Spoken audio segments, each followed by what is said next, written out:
Hello and welcome to SharpHR Career Corner with Karen Sharp Price. This podcast will inform and inspire you in your quest to find the right career path. If you're just starting out, looking to make a change in your field, or transitioning into a new career, then this podcast is for you. We will be sharing tips and providing resources on topics such as writing resumes, interviewing, using LinkedIn, and networking. We will take a look at different careers, companies, and opportunities. You will hear success stories from professionals in all career paths, and so much more. You will leave this podcast with 3 key takeaways that you can easily put into practice. Enjoy! Hi, everyone. Thank you for listening to SharpHR Career Corner. If you're enjoying our podcast, please leave a review and share. It truly helps how people will be able to find us on all of the podcast sites. Today, we're going to talk about chocolate. What a great topic. A little disclaimer. JoAnne and I have known each other for about 15 years now. We met because we were both new moms and we had joined a mother's group. We have supported each other personally and professionally ever since. So please welcome JoAnne Sundell. She is the co-owner of Dark Forest Chocolate, which is Western New York's first small batch chocolate maker. In 2015, JoAnne and her husband Dan began crafting nut-free and soy-free chocolate bars and confections using fairly sourced cacao beans. JoAnne is an adjunct professor at SUNY Erie. She teaches history at the college's Buffalo campus and was the recipient of the Chancellor's Award for Teaching Excellence. She is a mother of 2 teenage boys and enjoys gardening and music. So many things that we actually have very much in common. We have boys. We like gardening. That's right. And we teach. So one thing I did not mention is that Dark Forest is in Lancaster. So if anybody is interested, please stop by the shop, go online. But we will talk about all of that in a few minutes. But so I wanted to start because I think your story is very interesting, and many people that I talk to along the line, either coming out of college, been out for a while working, they always have this want, this desire, this passion to start something. But some of them don't. Some of them are a little hesitant too. So I would like to start, talking about your story. How did you go from teaching, history background, to starting a chocolate company? And I know that Dan is a landscape architect. Is that correct? That's right. So you both had professional careers. Yes. For a while, for a number of years. And then all of a sudden the idea came to start making chocolate. So can you give us a little background as to how that all came about? I sure can, Karen. So I just want to say that I never thought that I would be an entrepreneur or a business owner. I was raised to go to college and get some training and become an employee. And so starting a business never occurred to me. My husband, the same thing. He's a trained landscape architect and always worked for someone else. Okay. But so now we're in our 50s now to start a business, and I think we just finally grew up maybe or got fed up, which is really more like it. So as an adjunct professor, I kind of hoped that eventually a full-time position would come open, but that's really not the way the world is working right now. It's really going to kind of contract workers, whether we're talking about adjunct professors or contract writers for newspapers and magazines and photographers and all the like.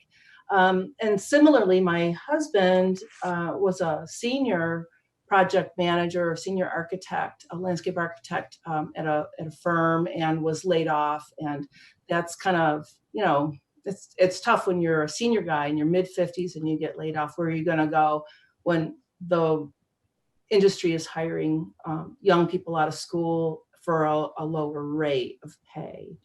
And so we were at kind of a crossroads. I was really hoping that my career would go a certain way, and he was hoping his career would go a certain way. And my husband, Dan, is a interesting guy. He always kind of has to have a project. And so we're looking for chocolate that's, very dark and delicious. And we just couldn't find exactly what we were looking for in the Western New York area, which is, really loaded with chocolate shops. But all the chocolates sort of tasted the same it all sort of tasted like milk chocolate. And so he mail ordered some from a small batch maker in Brooklyn. We got that, and I was blown away by all the little nuances of fruity tones, and the chocolate was so complex. And then it turns out that the reason the chocolate's so complex is that it's really dependent on the cacao beans that are used to make the chocolate. And those cacao beans taste different depending on lots of things, like the terroir, which is the region that it's grown in, the humidity, and the other vegetation growing in the same place that adds, much like wine grapes, right? Much like anything, apples and such. And it also depends on the botanical variety too. So Dan was very interested in learning all about that. And so he got some at-home, small, tiny batch equipment to make some. And he did, and it was really good. And then when he got laid off, we thought, we've been saving for a rainy day, and this seems to be that day. Wow. And so why don't we give it a go and buy equipment and get a space? And we had kind of a crystal ball looking into the Pacific Northwest, where this had been a thing for 6 years or more, same with downstate. And Western New York just didn't have that. So it wasn't so risky. It was a little risky because people are used to traditional chocolate shops that have orange chocolate and turtles. But we knew that there was a market here, especially with the growth of the farm to table movement and lots of interesting food choices and restaurants. So when you were doing this, when you were just looking into different chocolates, were you thinking bigger picture at that time, or were you just doing it for your own pleasure of chocolate and taste of trying to find different types of chocolate? It was that we were trying to find chocolate that we really enjoyed. And once we found that there was a whole world of small batch makers that were making chocolate with Tanzanian cacao or single origin Costa Rican cacao beans, that's when it became really intriguing, especially for Dan, who I said always needs a project. But for me, I love chocolate and always have loved chocolate so much. So I remember back now. How many years have you been in business? So we incorporated in 2014. Okay. So I remember back when he was in the basement, just kind of putzing around, trying different things. And he would have these bars, and he's like, would you like to come down and try some of this? And so we would try little morsels of this and that and the other thing. And you really could tell the difference. Like, just automatically there was a different taste than, and I don't want to name names, but of other types of chocolate. Even the chocolate that I always thought was really good, like Lindt, which is a grocery store chocolate that's a little bit more. It's like $2.50 a bar or $4, whatever it is. I equated that with good chocolate, and I was really surprised at how different small batch chocolate tastes. It's like a whole different animal. It is there. It's very like, just, it's not fresh is not the right word to say, but it's just it has just a clean taste to it that you feel like you're just tasting I guess the bean, and you don't really even think about that when you're eating like a candy bar or something that has chocolate in it. You don't. It's very, very different. And you've really grown the types of bars that you've had, and you even have peanut brittle, and you have all different kinds of things now. So what was it from the moment that Dan started making these different chocolates? Were you ever thinking about just doing it small size in your basement versus when did you decide to actually find a brick and mortar and open up shop? That's a great question. So we fall under the regulatory rules of the New York State Department of Agriculture and Markets that specifies that chocolate needs to be made in a commercial kitchen. Ah, okay. So so all your equipment had to change from just tinkering to commercialized things.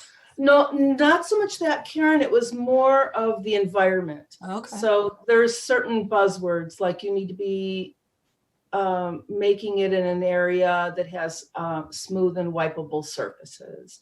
And you need to have a 3-bay sink where you can wash and rinse and sanitize.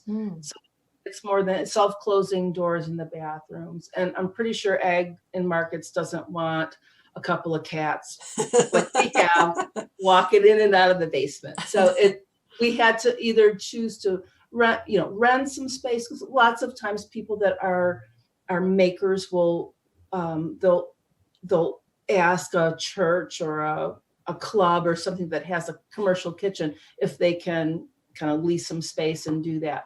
But we knew that we wanted people to be able to come in and actually smell the cacao beans being roasted and come in and sample the different types of chocolate to discern the taste between the different cacao beans and the blends that we've made. So we wanted a brick and mortar, and we were very fortunate to find a space on West Main Street in Lancaster, which at the time was completely abandoned. It was a urban renewal disaster, and since then it's taken off, and there's numerous cool businesses on that street. Yeah, it's a great spot. It really is. I mean, every time we go through it, my son is always saying, "Is the chocolate company open today?" as we drive through. So yes. So can you take us a little bit through the process of making that decision? What do you do with your careers at that point?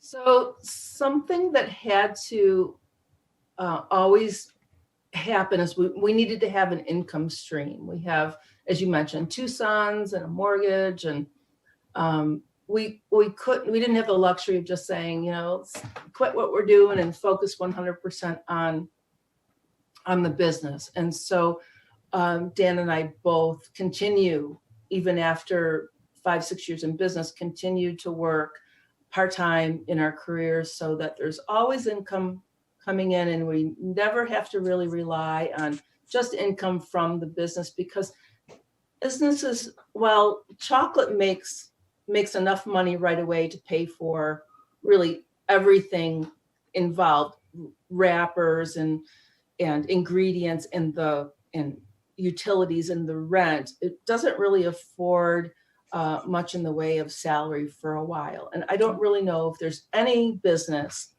in which you can pay yourself right away. Right. So you need to be able to, meet your bills some way.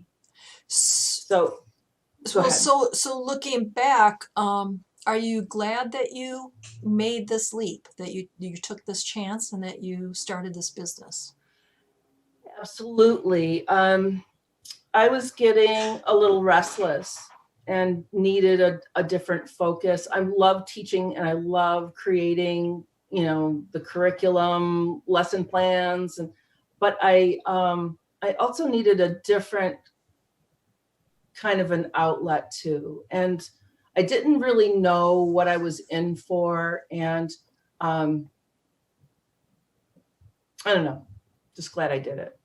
So how do you divide up the workload of having your own business between you and your husband? That's a great question. Unlike a business like retail, this business is one in which you make the things that you sell. So you need a maker, and then you need a marketer or a salesperson. And I wasn't particularly interested in, submerging myself in the world of cacao and the roasting times and everything. That really interested Dan. And while I think it's interesting as well, what I find more interesting is the marketing and the sales component, and in creating the business, the brand, and looking forward and making projections and finding ways to adapt as this crazy world that we live in Right. changes and by the week. So that's where my strengths are. Dan plays to his strengths, and honestly, in this business, we really needed two people or more with diverse skills. And that's not to say that every business needs that, because certainly someone in retail could be a buyer and a seller both. But as a food maker, that was key for us. What would you say, looking at the whole picture now, what are the benefits of owning your own business? And this might not be the best time to be asking you that, just because of the climate of everything that's going on right now in the Right. world, locally, globally. But looking back over the years, what would you say are some of the benefits? If people are looking right now and thinking about, they have an idea and they're thinking about maybe taking the leap and starting their own business, what kind of benefits could they maybe think about? I love being the person that has an idea that can attempt to execute it. Because if you've ever worked anywhere where you have an idea and want to execute it, you usually have to go through some hurdles and try to pitch it to different people. Mm-hmm. And they'll either poo-poo it, or they'll take it for their own idea and run with it, or, there's different scenarios for that. So I really like the idea of coming up with an idea and testing it myself and seeing if it works. And if it doesn't work, well, then I put it under my belt as this is a growing experience, Mm-hmm. and then learn from that and go on. And what was the question again, Karen? What are the benefits? Like looking back over the years, what kind of benefits have you picked up along the way? The benefits are that you really can use all of the skills that you've ever acquired in your whole life, from every single job you've ever had. For me, it was I used to work in a bookstore, which was a wonderful job, and they really connect with individuals. So I really like that component of it. I have lots of different skills which I never really thought were very marketable, to tell you the truth. But it turns out, at this juncture, I can use all of these skills to help grow my business, and I do, and it's a fabulous thing. And then something else that I'd like to tell people too, that networking, you've always heard that networking is so important, but I never really understood how that actually played out until I got into business for myself. And so when you network with people either in the same field that you're in, or even, Karen and I have been in a group of professional women before, right? And I learned so much from those ladies too. They were very New York State women, and I'll plug them because they're a great group of women that are in business and have retired, and they have ideas and skills that you can bounce ideas off of, and everything from, do I really need to learn QuickBooks, which I was very resistant to doing because it's not a very, intuitive program, but to just, how do I maintain a file system? How do I maintain client lists, and what are the best practices? And so working with women or men and women both, and getting those ideas from individuals that you're networking with are really key. And then people in your own industry too are often helpful in telling you what, this works better than this, or, try this and not that.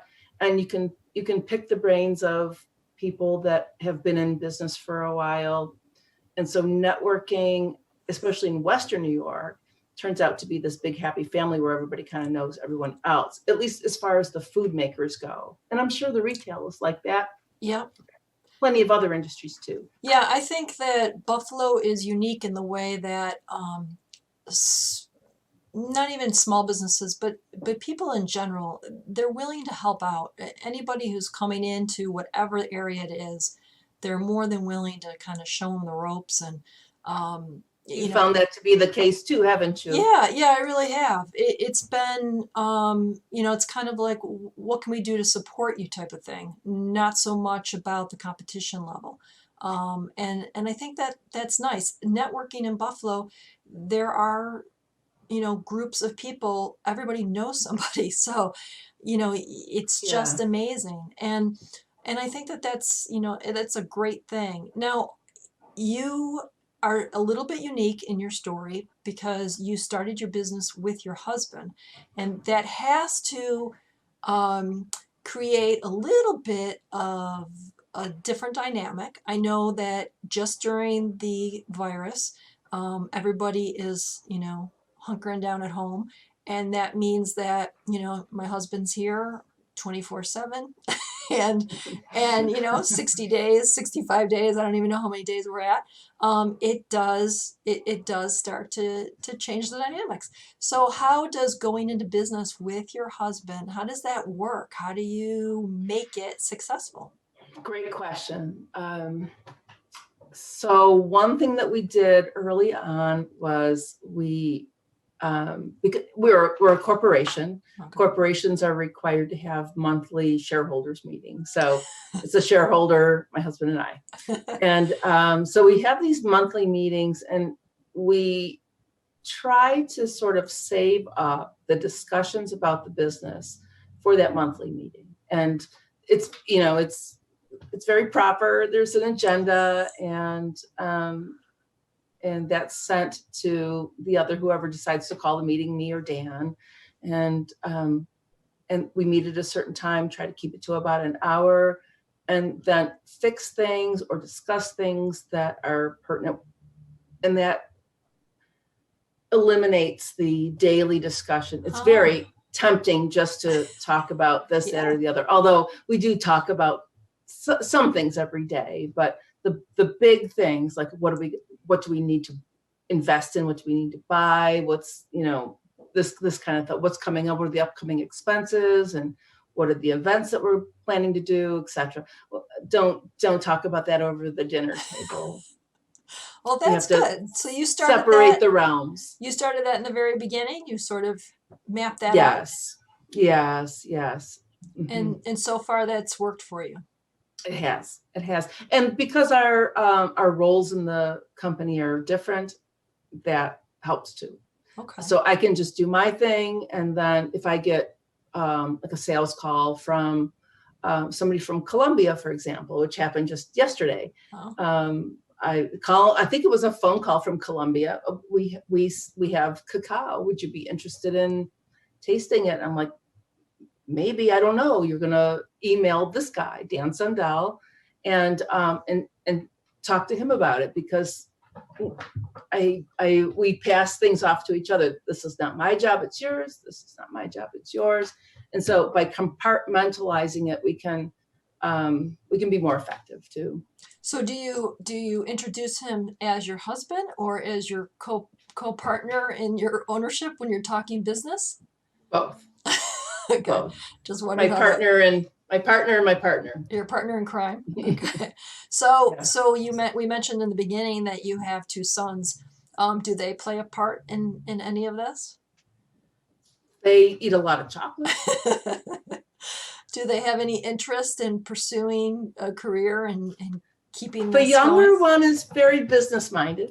Okay. And so he's interested in that. The older one, his skills lie elsewhere, but he's been, very helpful as far as being with us at events where we need to, speak to customers. Dan and William went down to Chautauqua Institute for an event, and they talked to people. I think the younger boy went to, they gave a presentation and then they sold chocolate bars afterwards. And so they know how to talk about the product and the brand, the buzzwords, this bean to bar, this organic, it's, made from scratch. This is something very different. And it's always an educational process for new customers. And so their jobs are that, and they wrap chocolate bars, and they do dishes, and they mop floors, and they do some, work that young people need to do to build some character, don't you think? That's great. In fact, you've taken homeschooling to a whole new level, especially right now in this time.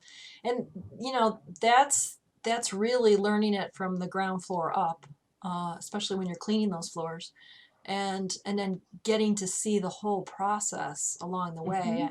I bet you, 30 years from now, if your company is still going or they take it to the next level, whatever that level could be in 30 years from now, that would be quite amazing to watch and to know. We try to include them in some decision making too. We're in phase 2.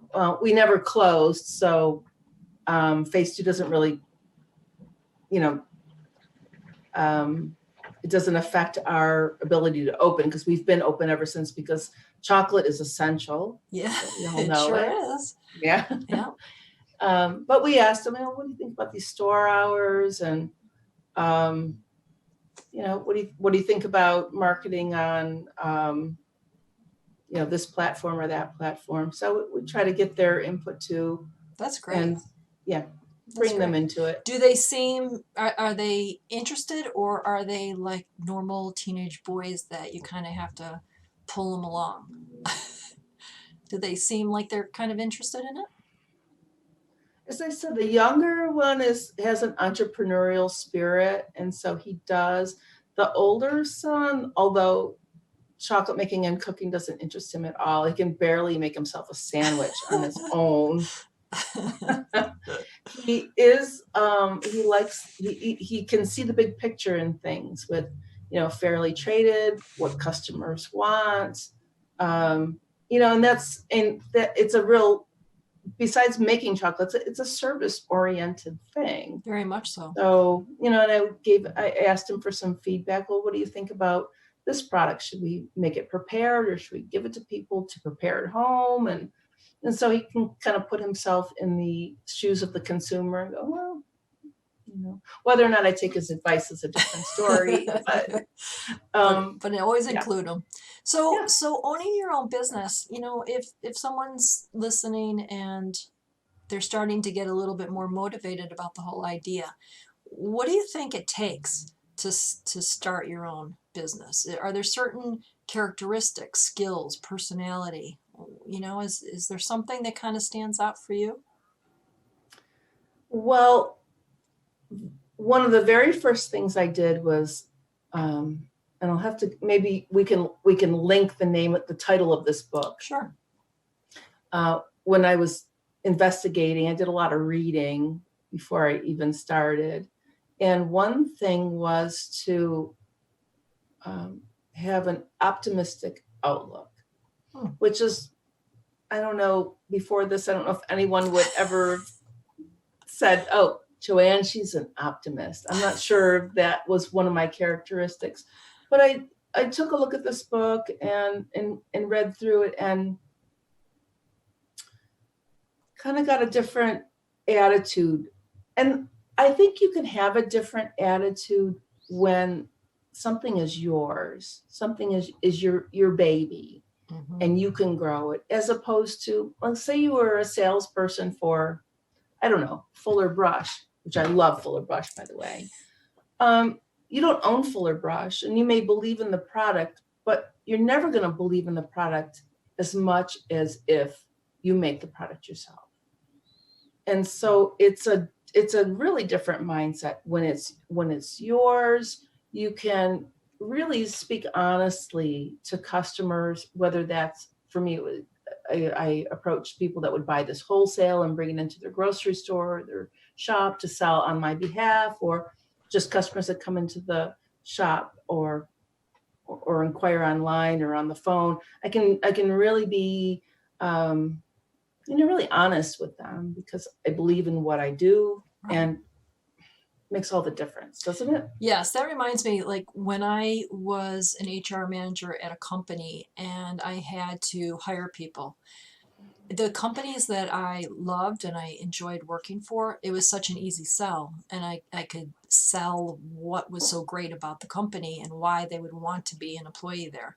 For the companies that were not as great, sometimes it was a little tricky when someone would, ask you a question during the interview saying, well, what is so great about this company? And you'd have to stop and think really quickly on your feet.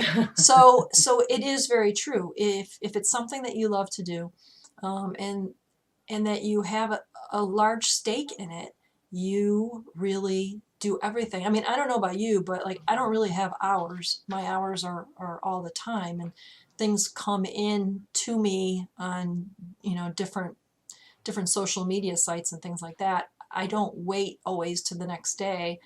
I might jump on something right away. And I'm sure, like, if a customer were to send something to you or a question or that, you might not want to wait.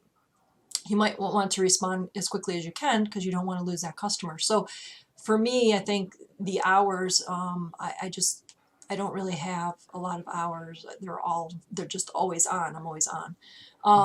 But I think that it is true that you probably can think about and listen to a lot of people who have started their own companies to get some ideas about what you need to do in a company.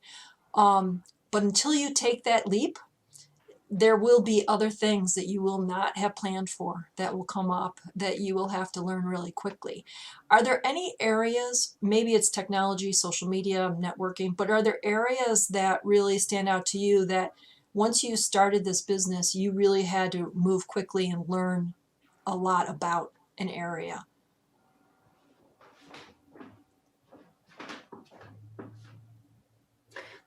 There were quite a number of things that we weren't completely prepared for. Simple things, well, you would think they're simple, but something like a point of sale system. So we started with a square, square, you just swipe it. Yep. And that, it didn't always work, and there was glitches. Okay, so let's get professional and use a point of sale system. Well, what are you going to choose? There's more than dozens of point of sale systems. So that's something that needs to be investigated. And you need to, it took a while to kind of jump on that. And then there was the packaging, for example. So we had a printer that did an okay job for us in the beginning, and then they weren't able to turn around the product quick enough, the wrappers. And so our wrappers are a big part of the brand in the product, because they're very beautiful wrappers and unique and kind of little works of art, if you don't, I think. And so, okay, well, we need a different printer. And so then you interview them and you work with them. And it kind of goes like on and on and on this way. So for the first few years, you are doing really nothing but learning new things. And so the first 2-3 years they're agonizing, because if you've never been in business, like, Dan and I have never been in business, you have to learn everything from scratch. I mean, even if you were in business, the technology changes. Right. So it's a never-ending process of learning things. But those first few years, 2-3 years, are when you have to absorb the most and you're getting paid the very least. Yeah. And so you really do it for the love of it. It's really tough, but yeah, that's where the networking goes. I go back to the networking. I talk to women and people that are in New York State Women Inc. Go back to that group all the time. Women that have successful businesses that have been in business for 10, 15, or 20 years that can say, oh yeah, by 5 years, we had our sea legs. And so when you hear somebody trusted say that, you can go, okay, I'm going to stick it out. I'm going to keep going. And truly it was 5 years is kind of like the golden point. You can start collecting a salary. You don't have to learn quite as much. You never have to stop. I mean, you could never stop learning. Right. It's really something. If someone is listening to us right now and they have been thinking about it, they've got an idea, they've gone a little bit further, is there anything that you would consider that they should think about before they actually make that leap? Is there anything that you have in mind, some tips of advice before they actually take that leap? Again, I can't overemphasize the idea of having multiple income streams. Okay. It takes a long time. It takes at least 3 years to figure it all out, and then it takes a couple more years to grow your brand. And you just don't expect to quit a job and go into business. You'll be so disappointed if you do that. How did you balance your days with both working and then working on the business itself? How did you balance that time? Those were really long days in the beginning, and there were on more than one days when I thought, I didn't sign up for this. Yeah. Yeah. So what would be 3 pieces of advice that you would give somebody? Besides the multiple income streams, yeah, really get a network of people that you can bounce ideas off, people that you can kind of trust to cry at and say, I don't know what I'm doing. Help me. Give me some advice on, for me, it was just kind of like organizing all this data I had to have. And so, the the best advice I got from one lady was just get a filing cabinet. Here, I thought I needed to do something, much more complex than that. Filing cabinet. So get a filing cabinet. Maybe that's one piece of advice I can give to people. And also know that even though these first couple of years they're pretty grueling, you never stop thinking about it. And even after 3 years, you never really stop thinking about it. But it's fun. It's yours. You get to decide. You don't need to get permission from somebody else higher up. You get to decide, what are we going to try? What are we going to chase? What are we going to develop? What should we do to do the next level? And because it's your baby and it's your idea, no matter what, you've succeeded. Right. You've achieved success because you did it. You were brave enough to go out and get your DBA or your corporate certificate, whatever form of business you choose to go after and start. That's brave. It's very brave. That's something to be really proud of. And I have a question about your networking.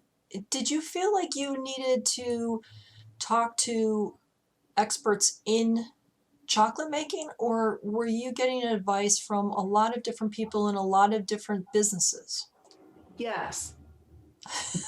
Both. Okay. And so the trouble with what we were doing is there was nobody else doing that here. However, chocolate makers are throughout the United States. There's probably about 230 chocolate makers, small batch makers. We're not talking Hershey, we're talking a small batch like us. Yeah. And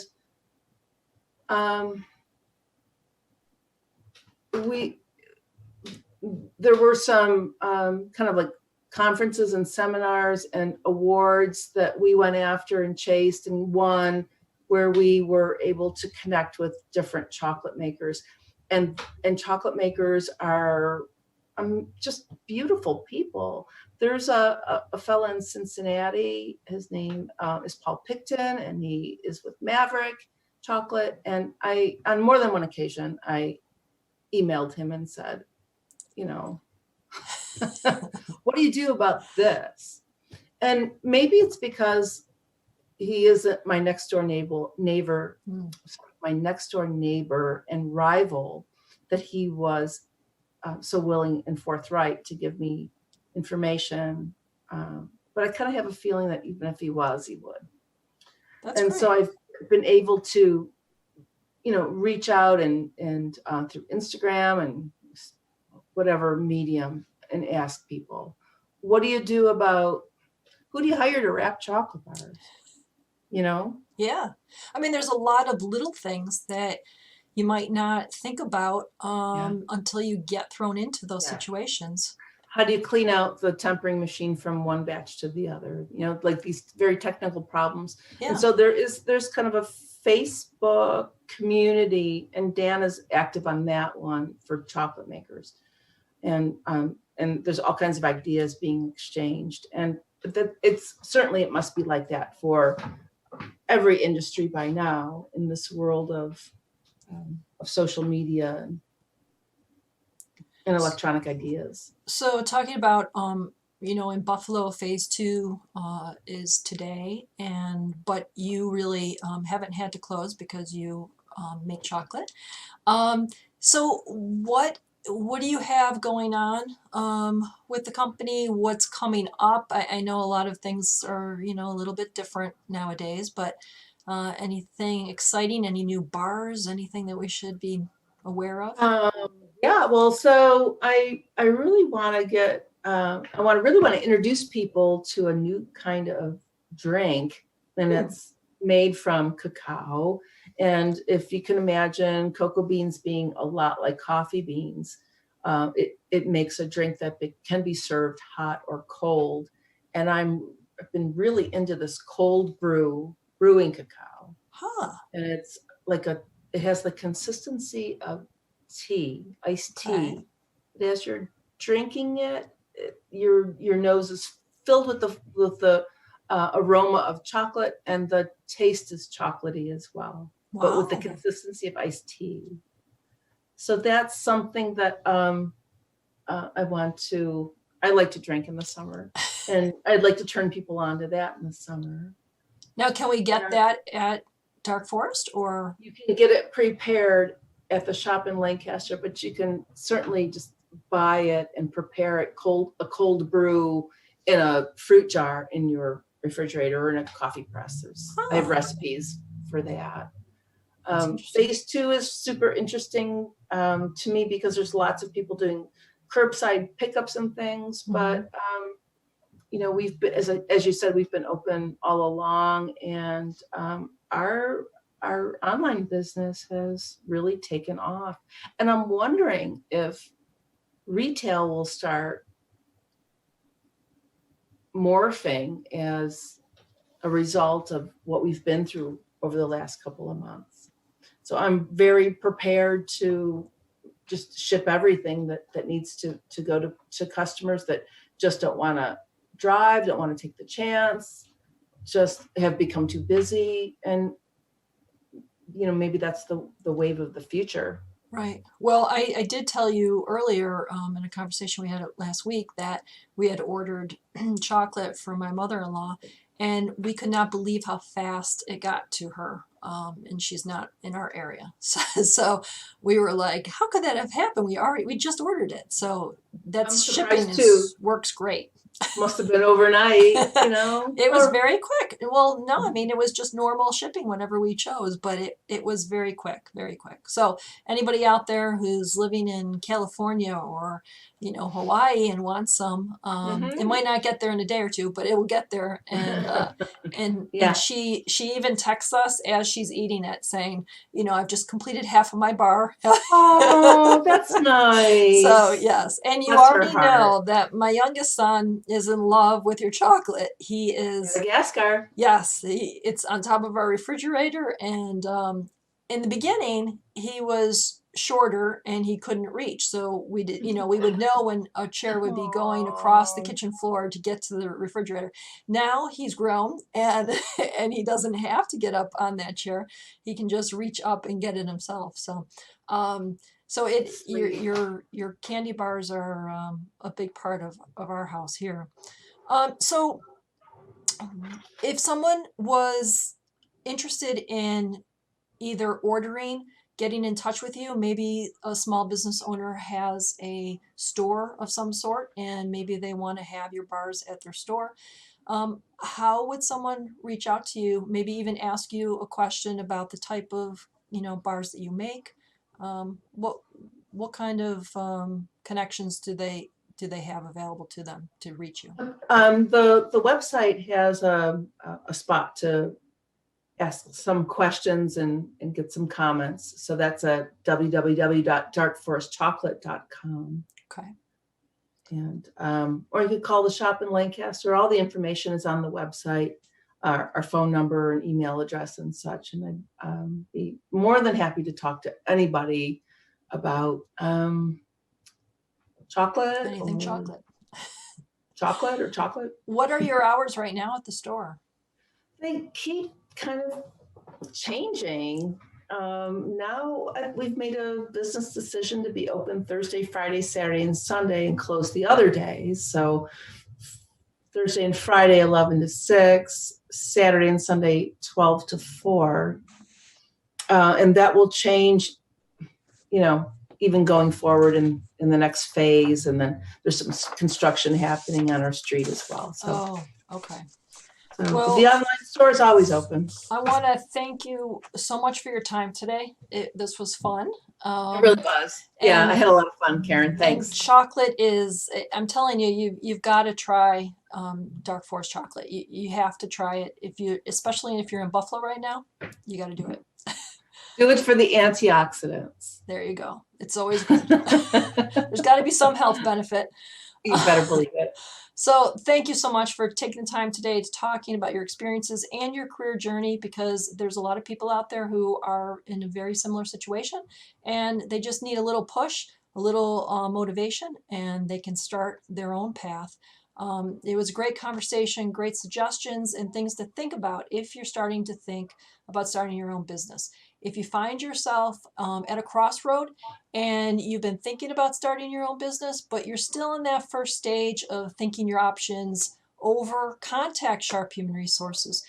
We can help you. We can help you process those ideas, talk about the paths, help connect you with people in the community that might be able to give you some of their insight and experiences that they've gone through over the years. So you can go to sharphumanresources-buffalo.com and start the conversation.